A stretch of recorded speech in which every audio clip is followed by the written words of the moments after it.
Hello, Space Junkies, and welcome to episode 108 of What a Piece of Junk, the Star Wars podcast here on the Fandom Podcast Network. I am your host, Scott Botman, and joining me is my original co-pilot for the podcast, Mr. Derek Marsh. Derek, welcome back to the Drunken Gungan. It's a busy place around here these days. It is. We had last weekend was, like I said, nobody in the galaxy because they were all watching some silly sports game, and That's right. we got the perfect parking spot after we finished that episode before we hit the bar, and then it was smooth sailing to get out. So I don't know. And we also made sure that nobody stole the Drunken Gungan while we were hanging out at the bar, because what a rookie mistake, am I right? Yeah, no joke. I mean, speaking. You at least put the locks on a little bit better than what the Marauder has, apparently. That's right. And speaking of rookies, it's non-rookie Mr. Dave Filcloni, Mr. Miracle, the Gooey Chewy, man of 1,000 nicknames, Nathan Miracle. Yeah, I'm closer to a Wookiee than a rookie. That's right. That's right. And we're glad. Wookiee, I don't know. Yes, and we're glad because when we go on a little gallivant away from the landed Drunken Gungan, we put Nathan in charge of security and nobody steals it. It's definitely not because the ship looks like a piece of junk and nobody wants to steal it. Totally not what the reason is. In a totally unrelated note, I've got a couple arms to give you. No big deal. Don't ask where they came from. Okay, well, I mean let's be honest. In all honesty, we probably want somebody to steal it because we could get more money out of the insurance policy. Wait, we're supposed to have insurance on this ship? I'm assuming Kyle's got it on the ship, right? I mean, does he have it on the Fandom Podcast Network property? I think that we got this. Good news, everyone! I just made a bunch of money on my insurance claim. We got this ship because it's the one that he no longer bothers to insure. Other podcasts. We got the hand-me-downs. That's right. Yes. Okay. Well, anyway, welcome aboard, everyone. On this episode of What a Piece of Junk, we're going to be discussing, in case you haven't figured it out already, the Bad Batch episode, The Crossing, where Hunter and the boys get their ship stolen because Wrecker is not a story good plot security guard. No. Yeah. And really, that's about all we have to discuss on this episode because we're sort of saving up all of our mojo to get ready for next week when we have the series premiere of season 3 of The Mandalorian, and we're all just drooling with anticipation, or at least I know I am. You guys excited about Mando season 3? What's a Mando? What's a Mando? Why is his stormtrooper armor all shiny? We call him Din Djarin around here. That's right. Yes. Because I mean, we were the first ones to do it. Yeah, that's his name.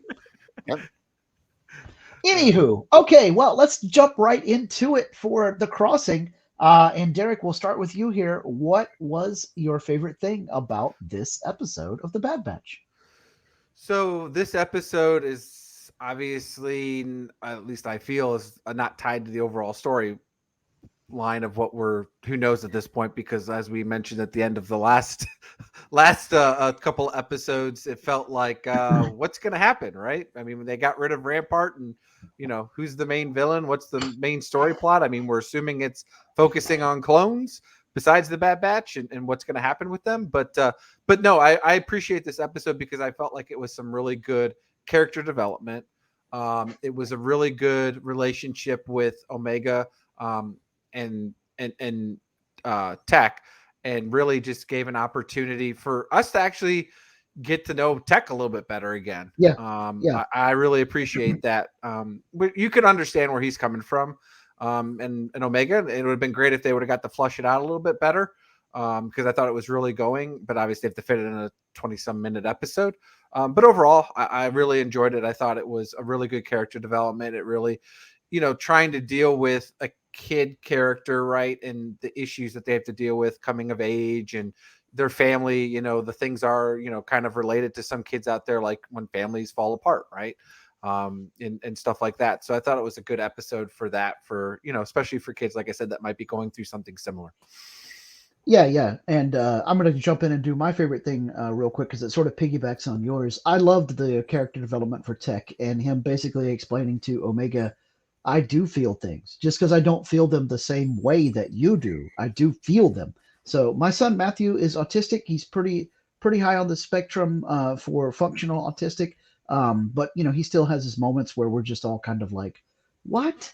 And I very much can see my son in Tech. I think Tech might be an autistic clone, if you will, and he has that same response sometimes. Matthew does that. Just because I don't feel things the way that you do doesn't mean I don't feel things, right? I'm not a robot. And Tech is the same way here with Omega. She's very upset about their family breaking up and losing their home when the Marauder gets stolen. And he doesn't respond in the same way, but he tries to explain to her that doesn't mean I'm not feeling anything. I'm not responding. I really enjoyed that part. And I guess part B of my favorite part, I was glad that the Ipsium was present in the mine because the little glow effect helped me to see more stuff because once again we're underground in a shadowy zone and I'm like, do we have to spend all of our time in caves? I mean, if this were a live action show, I could understand wanting to save on budget by keeping it all contained and tight and dark, but you're animating this. Draw some sunshine for goodness sake, Filoni. Anyway. And not just that, you think by now they've actually would have brought something that was a bit better, like a bigger flashlight. Yeah, they've been underground or in some horrible warehouse in the middle of the night in darkness so many times. Anywho. All right, Nathan, what was your favorite thing about this episode? All right. Well, I am going to go with a sort of meta thing, not a particular happening in the episode, but just the fact that this episode was about the Bad Batch. I think, even though this episode may be kind of a side quest, it wasn't the same as with Tech Racing or when they went and found the ancient weapon of mass destruction. With those episodes, it really could have been anybody, Yeah. it could have been anybody who's a good pilot flying the pod. It could have been any group of special forces going and finding, or smugglers or whoever going to find this ancient thing. This episode really focused on the group and their dynamics and how they interact with each other and how they respond to things, particularly with Tech, but also with Wrecker and with Omega, and a little bit with Hunter too, but not quite as much as the others. Right. But it mattered that it was them in this episode. It was much more character driven than side quest driven. It's not that they didn't have a quest, but it wasn't about the quest. It was about them. You can definitely feel the tension in it, right? Yeah. I think that's what has been kind of missing from the other side quest episodes. That it's, they're kind of interesting, but it doesn't matter that much that it's the Bad Batch. Whereas in this one, it did. Yeah, totally. Good observation there. I hadn't thought about that, but yes, this is one of the first stories in a while where it's important that it's these clones and it's their personalities. Yeah, it was their relationships, and really, you're starting to see. It was interesting to see when we've been talking about it, right? Now that Echo has left, how are the others feeling about it, right? And we got to see a bit focused with Tech, but you could definitely see that it was still wearing on Hunter and Wrecker, right? And their relationship, because now technically it's the second one that's left that, right? Because we've got Crosshairs, and then we've had Echo. They've all, and I do appreciate the way they're saying it's like you have to respect the other person's path, even though you may not agree with it. But I thought that was, really well the way they adapted it, just like, many of the other stories within Star Wars. So, yeah, totally. Okay, well, Derek, we'll stick with you for question 2. What did you dislike about this episode? The stupidity of the Bad Batch. Right? Yeah. So two things, right? The first thing is, again, because we said they've gone on many missions and apparently don't bring flashlights, so I guess there's 3 things. But exactly it, right? How do they get the Marauder stolen? So I get that they can't land, but for whatever reason, right? They can't land close by, but they could still land on the cliff. But it's like they leave Wrecker in charge of it, but they know he's the worst of it. But yet, didn't they say they needed Wrecker's strength, but then they call Omega? And I'm like, okay, so what's the point here? Like, why didn't you have, and I get it because, they wanted Omega to get it because she was tiny, I guess, to fit up there. But I still feel like Tech and Hunter could have easily done the first time, right? Now, obviously, what Omega found and having to crawl in there and stuff like that. Only she would have done it. But really, the biggest thing though for me was, what did they end up doing to escape the storm? They went into a mine shaft. Why didn't they just stay in the mine shaft the first one they were at? Like, you would have thought they'd been like, oh, there's a storm coming. Let's just stay here for a couple of hours until it passes. And it's like, no, let's try to outrun it. It's like, what? So again, just I get it. It's the premise of the story and it's got to drive and all that stuff. But it just, to me, common sense would have been like, hey, let's just stay here. We would be fine. And then let's, get out of the storm afterwards. I think a couple of times they did mention that the storm was very erratic and it kept changing directions on them. So I think the first time around, when the Marauder gets stolen and Hunter is like, okay, well, the nearest town is 40 clicks away. We better start walking. And at that point in time, the storm was going away from them. But then it changed directions and started chasing them after they had seen the stampede, because the wildebeests, or whatever they are, obviously preternaturally knew the storm was going to come that way somehow. But I thought when they first arrived, the storm changed paths. But when they were leaving, that's when the storm was coming towards them. And that's why they needed to go to the town as well. Because when they first landed, they needed to find a ship. So I thought when they first landed, they said that the storm looked like it was coming, but it was changing paths. And then when they were finally ready to leave is when they noticed the storm was starting to come back their way. Yeah, they were trying to get to the town to either get a ship or to contact somebody who could, come pick them up. But yeah, like Derek mentioned, when they needed to go to the town, the storm had shifted, and they, at a minimum, knew it was a possibility that it was going to shift into that path, even if they didn't know specifically that it was going to go that way. But I figured the reason the wildebeests ran down there was because Scar sent some hyenas to chase them. I thought it was going to be a T-Rex afterwards. What's great is the Bad Batch also suffered from not being able to be prepared. That's true. They were not prepared at all. So what you're saying is the Bad Batch would have failed Boy Scouts. They would have. They would have. And if we could keep going with the geek references, Illidan would be proud of them because you are not prepared. Yes.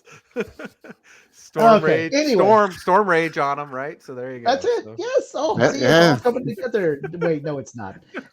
Okay, Nathan, what did you dislike most about this episode? All right, so Ipsium. It's basically coaxium. It glows just like coaxium does. It explodes just like coaxium does. And that's really all it did in this episode. Why did we need to add this new mineral to Star Wars when we had a perfectly good option of it's coaxium? Coaxium is valuable too, so it would make sense as to why they would be going to mine it. We know coaxium is unstable, so it would make sense as to why they have to extract it in this certain way that keeps it more stable, and why it would just blow up if some wildebeest stomped on it. So yeah, the whole time I kept questioning, like, what is it about this Ipsium that it needs to be something other than coaxium? And that answer just never came. Science. I mean, we can nerdcast or spitball plenty of answers. Land vehicles or non-spaceships run on Ipsium, spaceships run on coaxium, or Ipsium is like the dirty cousin. It's the kerosene to coaxium's gasoline. One's oil, like one's coal. Yeah. There's plenty of possibilities, but the episode told us they none didn't tell of us that. Right? Yeah. And from a storytelling standpoint, there wasn't a reason to make it different. But maybe we'll find out in the next episode. Maybe we will. Yeah. I kind of hope we do. On one hand, on the other hand, I kind of hope it just gets dropped and it's just it's some alternative fuel and it didn't really matter. This is the E85 ethanol of the Star Wars universe. It's made out of corn. It was kind of yellow like corn. True. So. All right. Well, for me, my least favorite part of the episode was kind of already mentioned, but Wrecker letting the ship get stolen. Actually, the ship being stealable in the first place. Do starships not have locks on the doors? Was there no access code happening on the Marauder? Well, It doesn't apparently you have can just go to the keys? back panel on the back there and just, Yeah. you know, uh, Yeah, they left the keys in the ignition. I I think guess he the hotwired it easy from the The back. engine on idle. And the guy doors was unlocked. yeah, and the guy was able to take off the tracking beacon from it too because they couldn't track it. Yeah. Yeah, that was not great. And why did you have Wrecker as the lookout instead of Hunter, the guy who can literally hear the moment Yeah. it Mister, I have heightened senses, but I'm going to go in this cave that, again, is all dark, and not be able to, see the Marauder Yes. getting stolen. one funny thing is, I watched this episode twice. The first time I watched it, it was on my television here, which I actually run through the computer, so I streamed Disney Plus that way. And I heard the engine when Hunter turned around and reacted. Yep. The second time I was at my girlfriend's house, and I did not hear the engine before Hunter turned around. Huh. So I wasn't sure if that's just like quality of speaker or what's going on there, but Surround sound. it's definitely not surround sound at my house. Maybe that Dolby Digital DX. DHX. But I just thought it was interesting because that means that I'm sure for some viewers out there, they heard it, and for other viewers, they didn't. And how does it make Hunter look different in each case? Because the first time I saw it, I'm like, well, Tech, Wrecker, and Omega just, they're standing around, not paying attention. Because I clearly heard the engine. Yeah. I'll have to check on that. I'll have to see if I can figure if I notice hearing the engine or not on. I my heard TV. it. I heard it. So you're not crazy, Nathan. Well, not for that reason. Unless in the 24 hours or the 48-hour difference of when you watch these two the episodes, they removed it. They did take Blue Jean guy out pretty quickly, but no, Yeah. I watched it twice on Wednesday, so they would have had to have taken out between like lunchtime Wednesday and like 7:00 Wednesday. And Okay, I'm fair not enough. sure there's anybody out there who cares enough about Bad Batch episodes for them to be all like, "Oh wait, we need to fix that." Yeah. Oh well. Okay. All right. Well, time for question number 3. Nathan, we'll let you go first this time. What connections did you draw to the rest of the Star Wars galaxy? All right. Well, for the last few episodes, we've been talking about how we could just fill up the entire podcast with this question. Not this time. There's not that much. I mean, even the one thing that I thought, ooh, this will be a cool connection, turned out to be ipsium instead of coaxium. I have to admit, part of the reason that's my least favorite part of the episode is that was going to be the answer to this question, but it was a different mineral. So the only thing I have is a hypothetical. I think the guy who stole the ship might be part of Hondo Onaka's crew. I think it's Hondo. Oh, that would be cool. It could be. But that is speculation. Yep. The only thing that I have to support that is it kind of looks like him. Yep. I'm with you. I thought the same thing. I'm like, those dreads are fake in the back there. So That's all part of his disguise. Mhm. Because for some reason he needs to be disguised when he's stealing the ship with the Bad Batch. I don't know. Anyway, Derek, he thought he was going to have to sneak in. He didn't realize the door would just be open.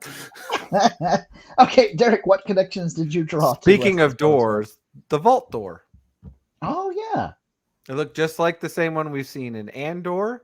It looked like all the other ones that, it was. So that was the one that really got me, was the way the vault door, and it's, obviously everything's circle, and it's just, the way they were able to keypad it and open it, and it just looks so similar to everything else. So, and then obviously, it was going to be the ipsium and coaxium, everything's, ism, and in relation to fuel. And then the, I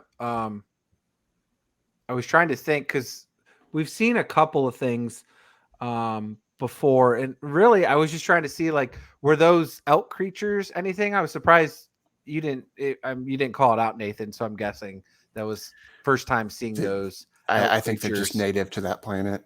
Yeah, okay. Because I was thinking if they are something, I didn't recognize them. Yeah, I wasn't sure if it was something we've seen in Rebels before, like on Lothal. They looked a little similar, but I don't have the memory to go back and I'll pick be out honest. I episodes. think they were legitimately just trying to make a call out to the Lion Yeah. King. Yeah. Yeah, Good. totally. Yeah. So, Okay, for me, the big connection there, because as Nathan said, there weren't many, but the big connection was the whole hologram network. So they were finally able to get a call through to Sid, and Sid was projecting. We often see them talking to people in the Bad Batch. We see them on view screens. We don't see a whole lot of holograms.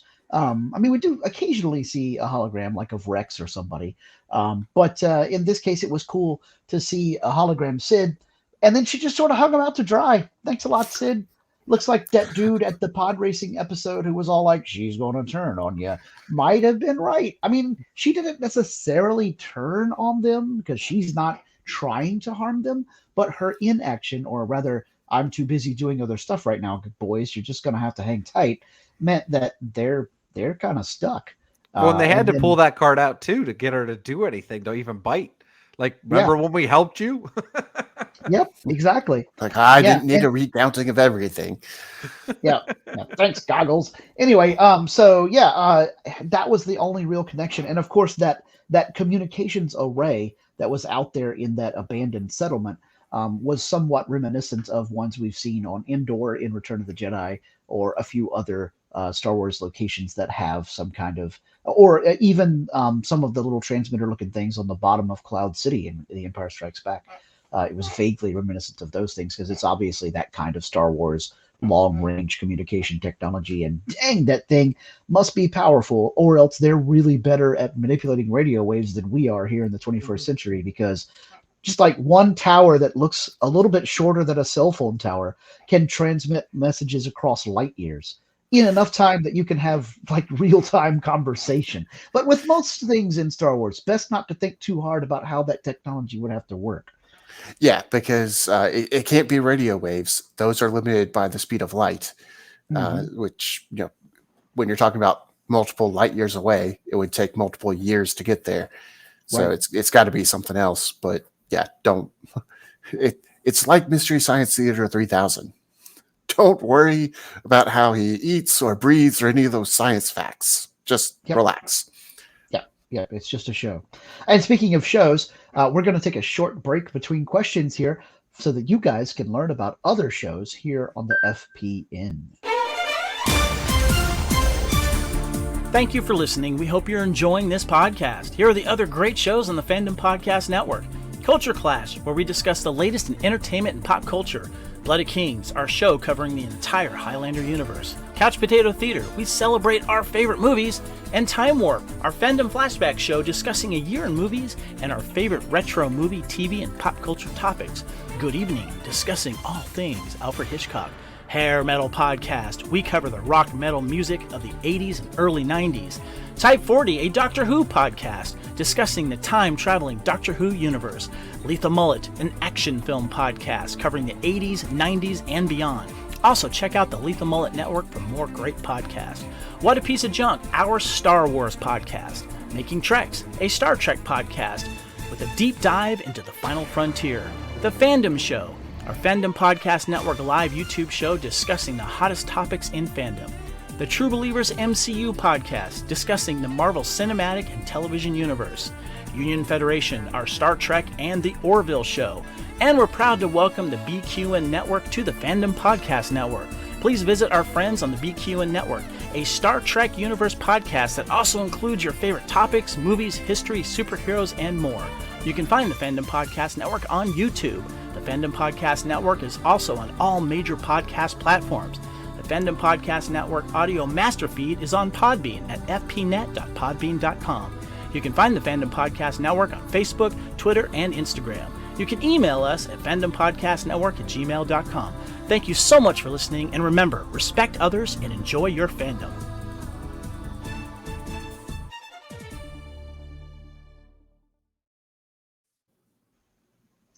All right, great. Well, thank you so much, Kevin, for all that information. And we will now continue our discussion of Star Wars The Bad Batch, The Crossing. And we've got question number 4. What do you think happened to the townsfolk in the town where the Bad Batch end up? And I think that they all eventually had to evacuate because the storms just got too bad and too unpredictable. Because it was a huge plot point that the Bad Batch was all like, "Ooh, the storm's changing direction. It's coming back." And Tech even makes sure to mention the weather patterns on this planet are super weird. So I think that's very much the case of what happened here. Too many hurricanes, so they all had to leave South Florida. Um, that's my answer to the question here. Derek, what do you think happened to these townsfolk? So I had to save this answer because we had been talking about it. So actually, what my whole point of what Ipsian is, what I think is at this point is that coaxium has been discovered, and Ipsium is no longer desirable. So all the mining towns have left because it is now no longer sought after. Oh, that's a good point. Maybe that was a precursor to coaxium. And so it's kind of like comparing when you used to mine copper, because brass was, the bee's knees. But then later steel was discovered, and now brass is no longer as valuable because then bronze is not as important as it once was. So I like that answer. Yeah. So it's not to say that it still doesn't have some value, right? But obviously that was kind of an abandoned or smaller town. It wasn't like some luxurious place, right, where they were having all this value and wealth and stuff, right, where it could slowly deteriorate. It's like as soon as the oil, the well dries up and there's no wealth to it, nobody wants it, right? What happens? Those people move on. Yeah, totally. Okay, good answer. Good answer. Metallurgy allegory. Woohoo! All right, Nathan, what do you think happened to these folks? Well, I had a similar answer. I didn't think about the idea of Ipsium becoming less valuable, but I figured they just mined all the easily accessible Ipsium, and then once the mines ran dry, left. It's like the old boom towns in the United States where where people went out west searching for gold. You might find a boom town pops up, but then if there's not much left around, the boom town goes away and you're left with all of these empty buildings. And this whole episode gave me kind of a Western feel to it. Mm-hmm. I think the music really helped with that. But I feel like the boom town was supposed to be kind of a parallel, or rather the abandoned town was supposed to be a parallel to boom towns. So when I first saw this planet and the Bad Batch was getting ready to land on it, at the way that the rocks were formed and all that stuff, I was thinking, is this Quill's planet from The Mandalorian? It was not, but it vaguely resembled the planet where the Mandalorian found Grogu in the beginning of The Mandalorian. Mm-hmm. Yeah.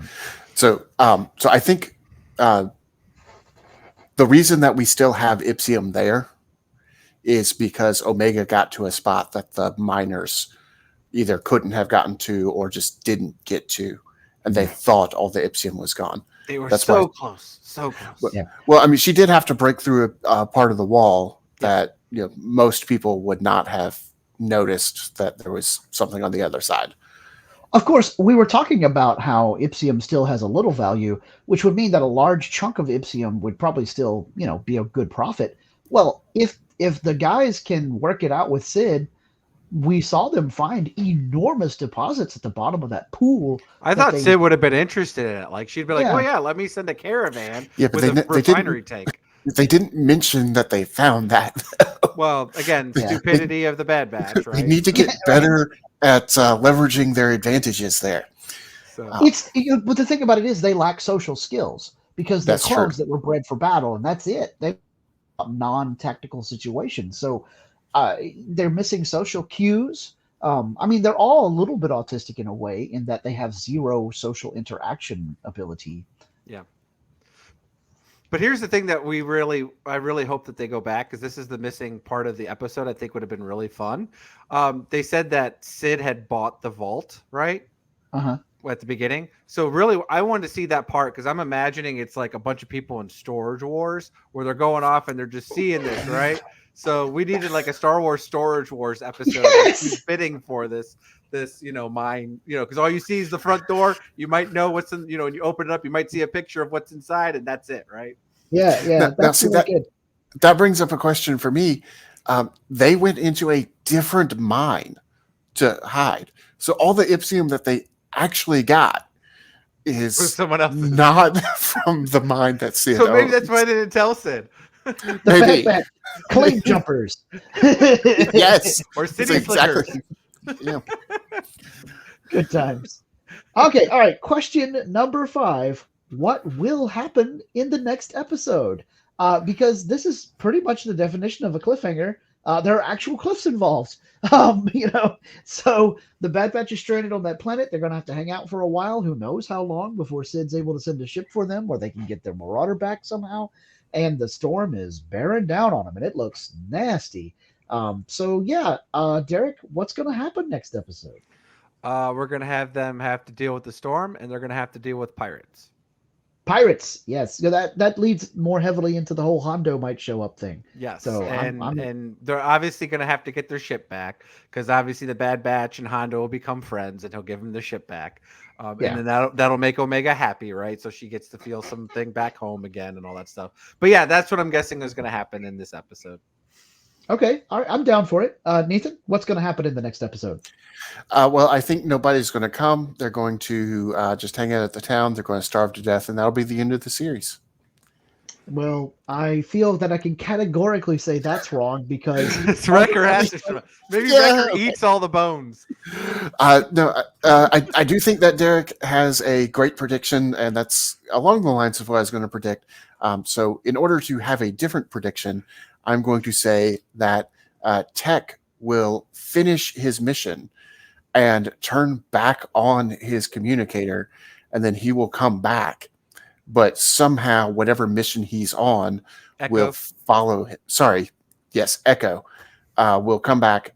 But whatever mission that he's actually on, whatever sensitive mission that is, will somehow follow him. And he will save the Bad Batch in terms of getting them off the planet, but then they'll have to deal with whatever this other thing is. And then he'll leave again. So Omega will go through the whole trauma of or maybe Echo will die and then Wrecker will have to go and replace him. Maybe. So here's my prediction as to what will happen next episode. Similar to what Nathan was, are going to get retrieved, although, spoiler alert, the title of episode 10 is Retrieval. They will get retrieved, but it's not going to be Echo coming to help them. It's Commander Cody, and this is how we're going to bring him back around to show what happened to him when he left Rampart and them. When he got shot. So Cody will show up. Well, no, that wasn't Cody. That was some other guy, right? The one that got shot. The guy who got shot is not Cody. Oh. That was the episode before Cody, and I'm trying to remember his name. It started with a W, and I'm blanking on it right now. Who got shot and fell off the waterfall? Right, that's what I'm trying to think of. I Who thought got that shot was and fell off the thing? No, it wasn't Cody. No, okay. Because that was in the first pair of episodes. Yeah, it was at the end of episode 2. Yeah, at the end of Road. And then Cody showed up in episode 3. Anywho, Cody is the one that's going to come retrieve them because they will somehow get the long range comms and they will be able to talk to Rex. But he and Echo might be involved. He might actually do fix the thing. And they talk to Echo and Rex, but they're much like Sid. We can't come get you right now. And then Rex is all, don't worry, I know a guy. You need to make it for 3 more days or whatever it is. And then we have like a countdown episode of them, barely surviving until a ship lands and out pops Commander Cody. Hey. And so he's there to save the day and cement his part of the rebellion. And so, yeah. Wilco, by the way, is the name of that clone. Wilco. That's right. Yep. Okay, great. Well, excellent discussion as always on this episode of The Bad Batch. We don't have a whole lot of Star Wars news this week, but we do have one thing that we want to tell listeners about. Derek, let folks know what we have planned for Mando Season 3 premiere. Yes. So just in case everybody knows, I do know what Mando is, but and we know it's coming out Wednesday, March 1st. So it's going to be a big day, right? Because we're still going to be obviously continuing Bad Batch, unless if they're literally going to drop the rest of the whole second season all on Wednesday. So yeah, I don't think so. Yeah, I don't think that's happening. I don't either. And also, that is happen. the day that the Lego helmet sets are coming out. Yes. So big Star Wars day this Wednesday. So, but anyways, next Wednesday. Sorry, next Wednesday. Yeah. So March 1st will happen, and we'll have obviously the big premiere of Mando. But unfortunately, all three of us have something to do in the evening, so we are going to then move it to one day over, so that way you can watch it on your own, or you can hopefully wait 24 hours, spoiler free. Just don't go on the internet. Good luck. But on Thursday at 8 Eastern, March 2nd, we will do, as we've done for the past 2 years, we will watch the season premiere of Mando season 3, a watch along. So, Yep. And so we hope everybody that can will join us. We will obviously post the links and the whatnot, but keep your eye on the FPN YouTube channel so you can check that out with us. All right. Well, it's time for Derek's favorite part of the show. What Star Wars t-shirts are we wearing this week? And I'm going to jump the line and have myself go first this time because I just found this unpacking some stuff since I just recently moved. And it is, boom, my Bad Batch shirt that emulates the classic Queen album cover where you have the 4 heroic clones hanging out as the floaty heads on a black background like they do on the Queen album cover. So the Bad Batch keeping the band back together, although at this point in time, it's slightly apocryphal because Echo is not hanging out with them as he once did. But I'm sure that he will be back. Nathan, what do you got on this week? All right. Well, I am wearing my Dave Filoni inspired line art Ahsoka on a Loth Wolf.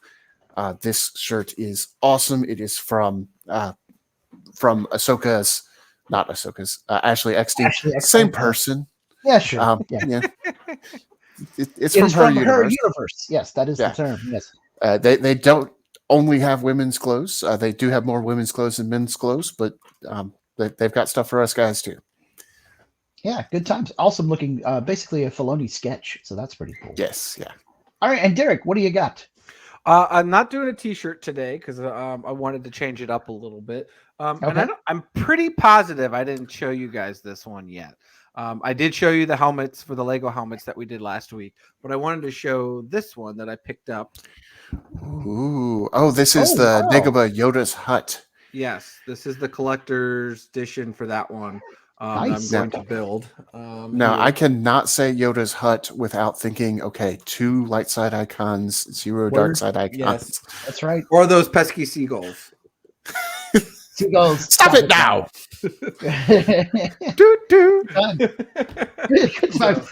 That's a beautiful Lego set. I should probably try to pick up a few more so that in my new game room at the Dome Home or the Domicile, I'm going to have my Vader's Castle Lego set from Mustafar sitting out there. I should probably try to get a few other ones to be companion pieces to that. Yep. Well, March 1st, I'm going to the Lego store. So if you need me to pick something up, let me know. Yeah, all right. I mean, not that I can't just order Legos off the internet, but you know. Who needs the internet? Well, if you guys out there want on the to internet. order something cool from the internet, you can get your own What a Piece of Junk t-shirt or mousepad or coffee mug or any other piles of merch from our tpublic.com store for the FPN. Just head over to tpublic.com and search up Fandom Podcast Network. Nathan, let folks know where they can find the show out there on the interwebs. You can find our show pretty much anywhere you stream podcasts. So that's Apple Podcasts, Stitcher, Podbean, Spotify, iHeartRadio, Google Play, YouTube. You can also find us on Facebook, What a Piece of Junk, a Star Wars podcast, or you can email us at whatapieceofjunkpod@gmail.com. On Twitter, we're at What Wars, and on Instagram, you can get the entire Fandom Podcast Network at Fandom Podcast Network. Yeah, our names aren't necessarily the most creative, but they'll get you where you need to go. And Derek, tell us about those podcast reviews. So when you go to download this podcast episode or stream it, whatever platform you're doing it on, we'd appreciate you leaving a review. Obviously, Apple or Google are pretty well known. As Nathan mentioned, there's all the other ones out there as well. But we appreciate you leaving a review because then it obviously helps this show when people are searching for Star Wars or even just particular shows like The Bad Batch or the upcoming Mandalorian, then it helps us go higher in the queue so that people might see us, right? So when you think about Google and how it works, when you click in something and you're Google searching, we're not obviously paying for an ad here, but we would be in the top 10 search if we get enough pings and enough likes, which would be really helpful. Because again, we're doing this for fun. We're doing this as, passion because we enjoy Star Wars. We like talking about it, and it really helps on those reviews. And again, if there's something that you want us to do better or something you want us to talk about, or if there's something, out there that we could just, again, do better, let us know in the comments of those reviews. Obviously 5 stars is better. But if you want to give us 1 through 5 on whatever scale, then please do. Yep, absolutely. So once again, we want to thank everybody for joining us on this episode, and we want to thank you for all of your contributions to the show. And if you have feedback or any suggestions you want to give us, just hit us up between episodes. But please always remember to respect each other and always respect each other's fandom. All right, Nathan, punch it.